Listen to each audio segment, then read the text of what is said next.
Bonjour à tous, 大家好, bienvenue dans cette nouvelle émission du Journal débridé. C'est la 20e émission du Journal débridé. Est-ce que vous êtes prêts? Aujourd'hui, nous sommes dans un endroit un peu atypique. C'est l'espace M50. Ce sont des anciennes usines et entrepôts convertis en galeries d'art. Faisons un petit tour avant de parler des actus.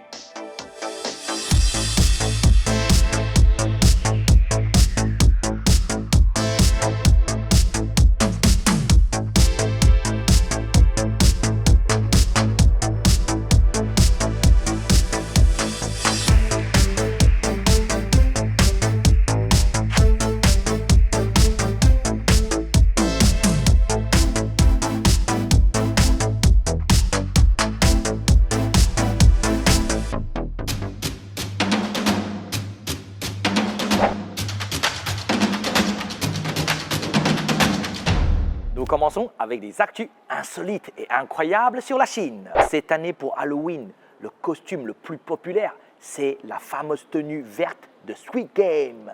Si vous ne savez pas ce que c'est que vous êtes Thomas Pesquet dans la station internationale.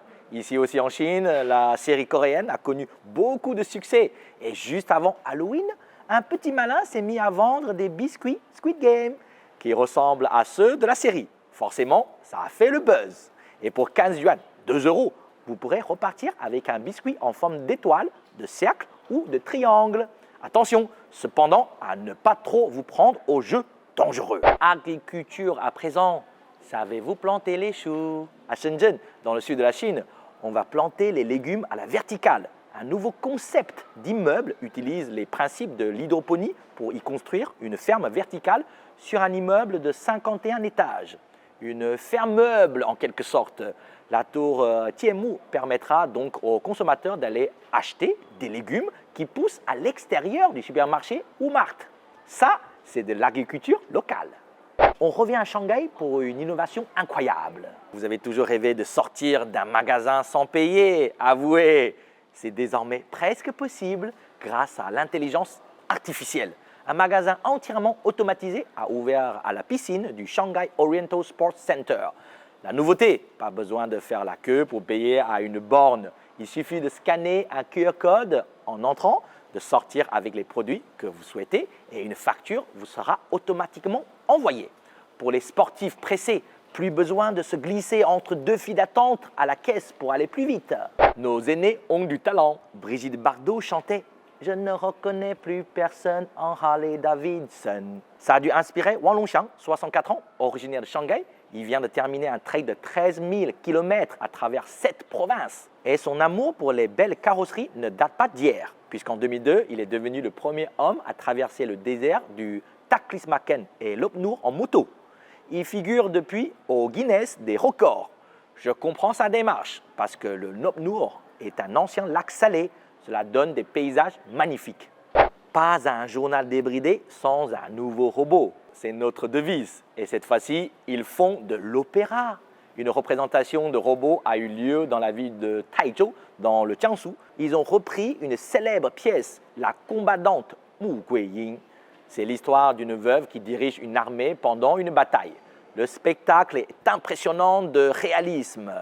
Tiens, cela m'a donné envie de pousser la chansonnette. Revenez, je vous promets de ne pas chanter. On va parler d'un produit que vous connaissez bien, mais avec un twist. Plus exotique que le café filtre, le café turc explose en Chine. Et comme souvent, ce sont les jeunes qui lancent la tendance en postant des photos et vidéos sur les réseaux sociaux chinois. C'est que les petites cafetières nichées dans le sable chaud, c'est beaucoup plus fun que le jus de chaussette du bureau. En Chine, on aime la diversité et les gens raffolent de tout ce qui est nouveau.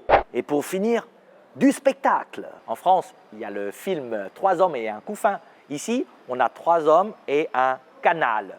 3 hommes ont eu pour idée folle de créer un festival théâtre à Wuzhen en 2013. Ça paraissait fou et pourtant l'alchimie a pris. Cette ancienne ville d'eau à 1h30 au sud-ouest de Shanghai est devenue un endroit de rêve pour le théâtre, la littérature et l'art. Pendant le festival, les visiteurs ont pu profiter des nombreuses représentations dans les différents théâtres de la ville, construits pour le festival, mais également des nombreuses performances de rue dans les allées étroites, tout en admirant de vieilles bâtisses. Certaines datent du XVIe siècle. Tout cela en profitant de la longueur de la vie au bord de l'eau. Innovation cette année, en raison de la pandémie, des pièces de théâtre du monde entier ont été projetées pour le plaisir de tous. Parmi elles, Le Rouge et le Noir, adapté du roman éponyme de Stendhal. Mais j'espère vous y croiser l'année prochaine. D'ici là, les frontières seront peut-être réouvertes. Voilà pour l'actu toujours déroutante, mais je l'espère intéressante sur la Chine. On passe à la suite?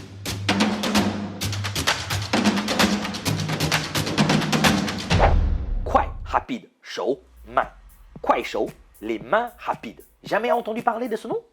Eh bien aujourd'hui, dans Zoom sur le net, on vous parle de cette application chinoise très en vogue, la rivale de TikTok. Créée à Pékin en 2011, l'application GIF Kuaishou proposait une seule fonction, créer des GIFs rapidement.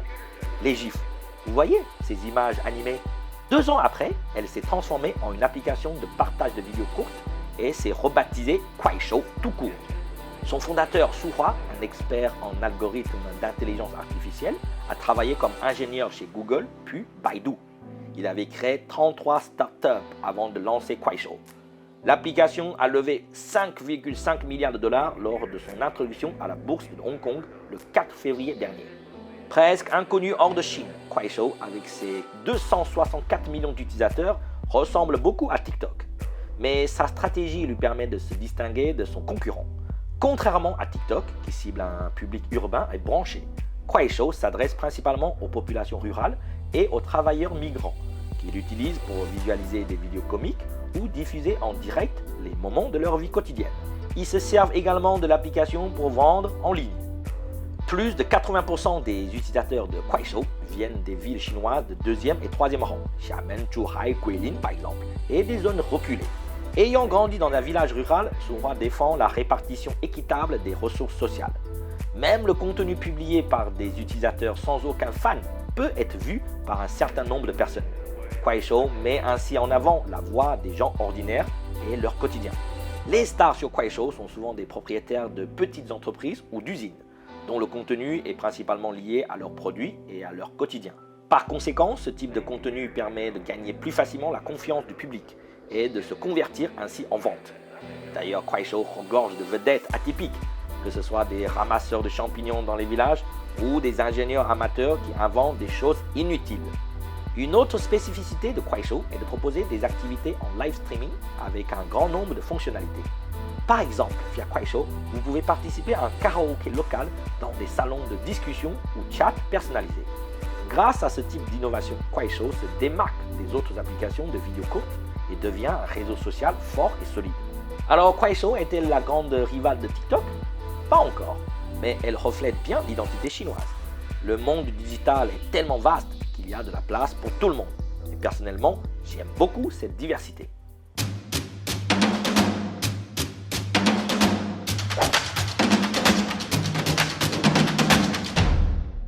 La France occupe une place importante dans les domaines de la culture et de l'art depuis des siècles. Avec le temps, des mots français ont été adoptés dans d'autres langues. Aujourd'hui, dans Sur le bout de la langue, je vous présente quelques mots chinois dont l'origine est française.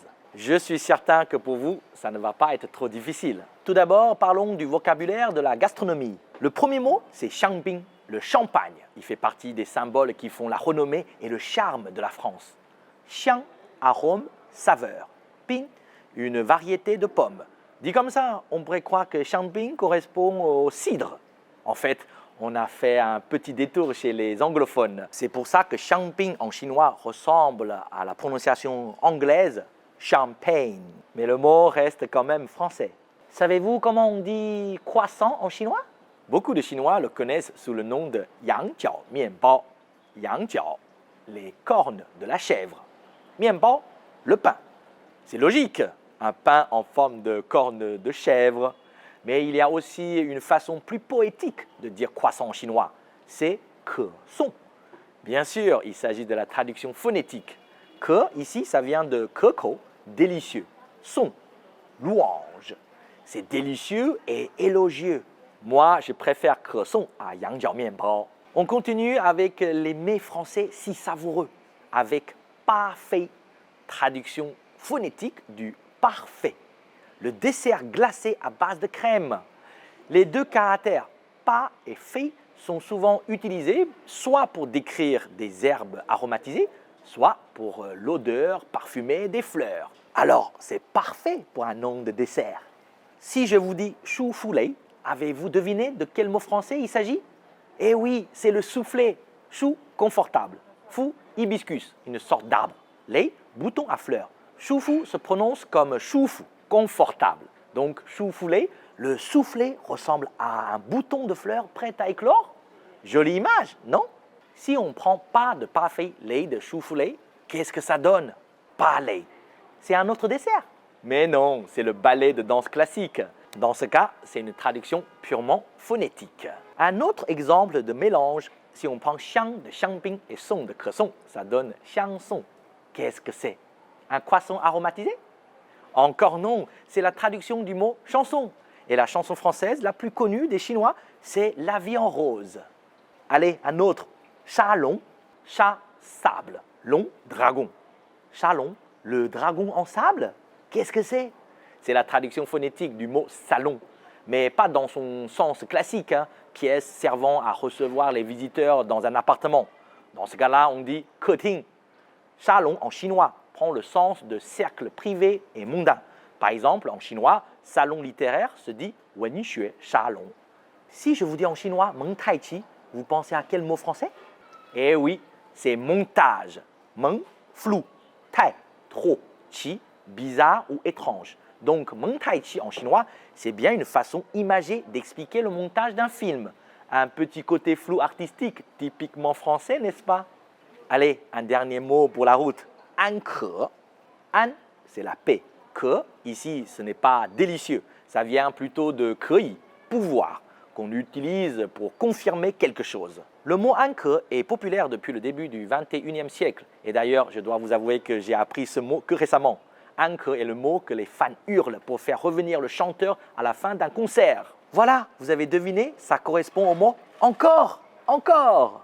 Après avoir appris tant de mots chinois qui viennent du français, vous devez savoir qu'il existe également des mots en français qui viennent du chinois. Qing qing par exemple vient en fait du chinois qing qing qui signifie s'il vous plaît. Mais on parlera de tout ça une autre fois. Allez, c'est tout pour aujourd'hui. Si vous pensez à d'autres mots chinois qui viennent du français, n'hésitez pas à les partager en commentaire. Et si vous en voulez d'autres, n'oubliez pas de crier encore, encore.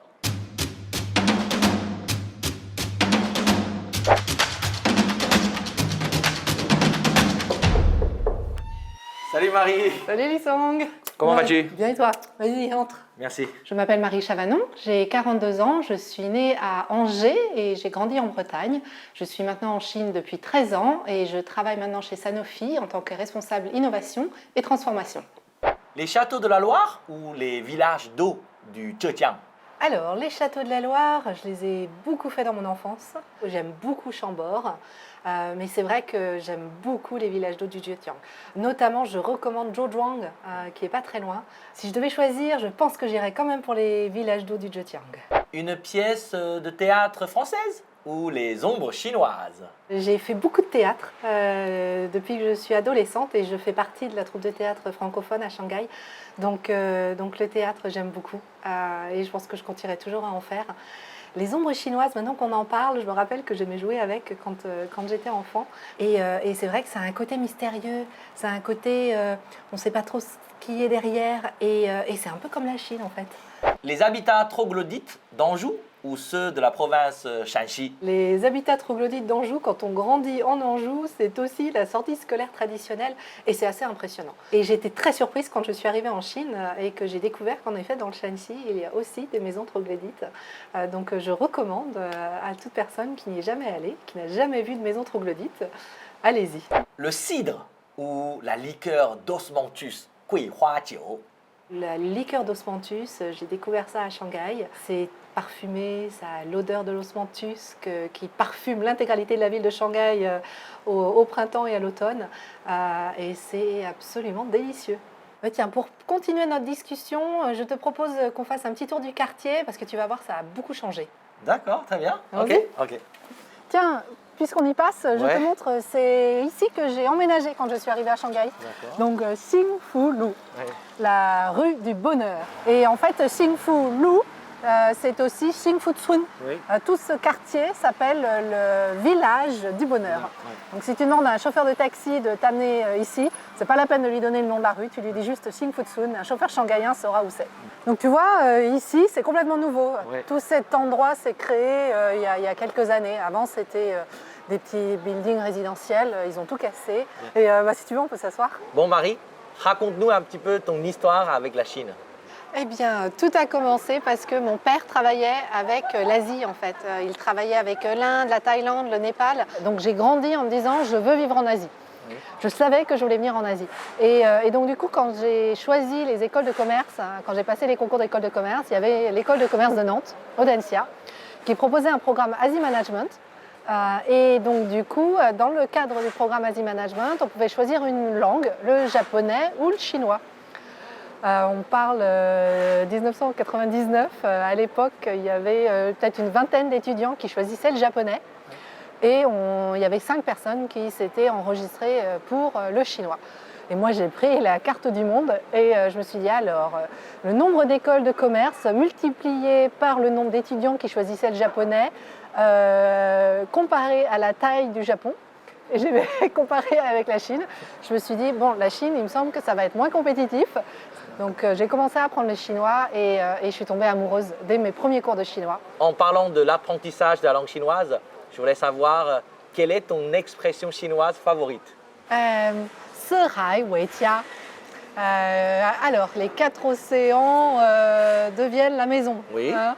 Donc l'image qui est derrière, c'est en fait, qu'est-ce que ça veut dire? Ça veut dire qu'une personne est capable de construire sa maison et de faire de n'importe quel endroit sur cette planète sa maison. Un livre sur la Chine que tu recommandes? Moi, je recommanderais à toute personne qui veut comprendre la Chine ou qui veut vivre en Chine pendant un certain nombre d'années de lire les 4 classiques. Les 3 royaumes, le Pérégrination vers l'ouest, Shui-Rujuan au bord de l'eau et le Ting Pingmei. Et donc moi, mon préféré dans le lot, c'est Shui-Rujuan au bord de l'eau. C'est un peu les 3 mousquetaires. Il y a 108 personnages. Chacun des personnages est différent. Et donc du coup, quand on le lit, on découvre des caractères chinois, des personnes différentes. Et pourquoi je le trouve important, même aujourd'hui, même si c'est un livre qui date de très très longtemps, mais en fait, même aujourd'hui, dans les expressions populaires chinoises, c'est beaucoup utilisé. Il y a plein d'expressions du quotidien qui font référence à Shui-Rujuan. On s'est rencontrés dans la troupe francophone de Shanghai. Je me suis toujours demandé pourquoi toi, tu as eu besoin de venir faire du théâtre en français à Shanghai. Tout simplement parce que quand je suis arrivée en Chine, j'ai fait le choix volontaire de ne pas m'intégrer dans la communauté française. Je voulais m'intégrer dans la communauté chinoise. Je voulais connaître des Chinois et faire partie de cette population. Je ne voulais pas être dans un microcosme franco-français. Et donc du coup, j'ai été complètement déconnectée. Au bout de 7-8 ans, j'ai réalisé que parce que je travaillais en anglais, je communiquais en anglais ou en chinois avec mon mari. Mon travail, j'utilisais le chinois ou l'anglais. Du coup, j'avais perdu ma capacité à communiquer facilement en français. Je cherchais mes mots constamment. Et je me suis dit, il faut que je me réintègre dans la communauté française. Et c'est comme ça que j'ai découvert la troupe de théâtre francophone. Je n'inviterai pas Paul et son ami à la cérémonie. Hein? Certainement pas. C'est exactement mon avis. Si tu compares avec l'Europe, en particulier avec la France, quelle est la différence en termes d'innovation en Chine? La culture ici est beaucoup plus entrepreneur. Les Chinois ont cet intérêt pour l'entrepreneurship. Il y a vraiment un vivier de l'innovation dans la population chinoise. Ça, c'est très fort, je trouve. La deuxième chose qui est très fort par rapport à l'innovation en Chine, c'est le gouvernement est vraiment porteur de cette innovation. C'est inscrit dans leur stratégie. La Chine a une stratégie 2030, a une stratégie 2050. Et dans ces stratégies, il y a l'innovation. Et elle va sponsoriser, elle va aider l'innovation. Le troisième point, c'est qu'en Chine, il y a beaucoup de choses qui peuvent changer parce que elles n'étaient pas là avant. Si on prend la France, par exemple, nous, on a connu toutes les étapes du développement.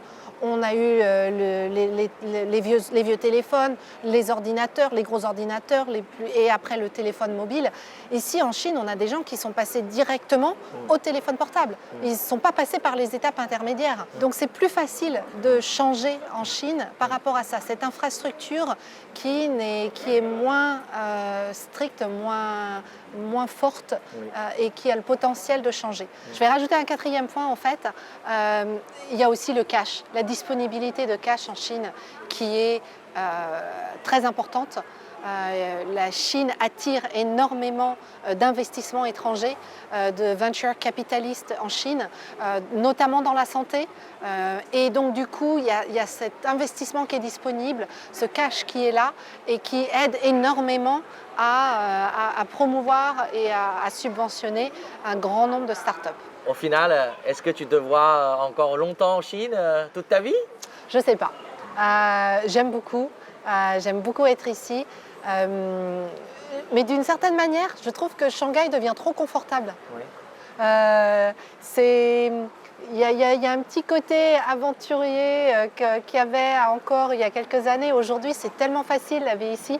Parfois, je me dis, j'ai envie de découvrir des endroits un peu différents. Bon, Marie, merci beaucoup. Merci de m'avoir accueilli chez toi. Ouais, c'était un plaisir. Tu m'as fait surtout aussi découvrir ce nouveau quartier que je ne connaissais pas. C'est vrai. Tu vois, bien sûr. Ouais. Et écoute, d'habitude, nos invités mystères, il y a toujours un truc à vendre ou à recommander. Ouais. Alors, qu'est-ce que tu recommandes? Qu'est-ce que je vous recommande? On en parlait tout à l'heure. Je dirais, si vous avez l'intention aussi, l'audience a l'intention de rester en Chine et de vraiment comprendre la Chine, lire Au moins au bord de l'eau.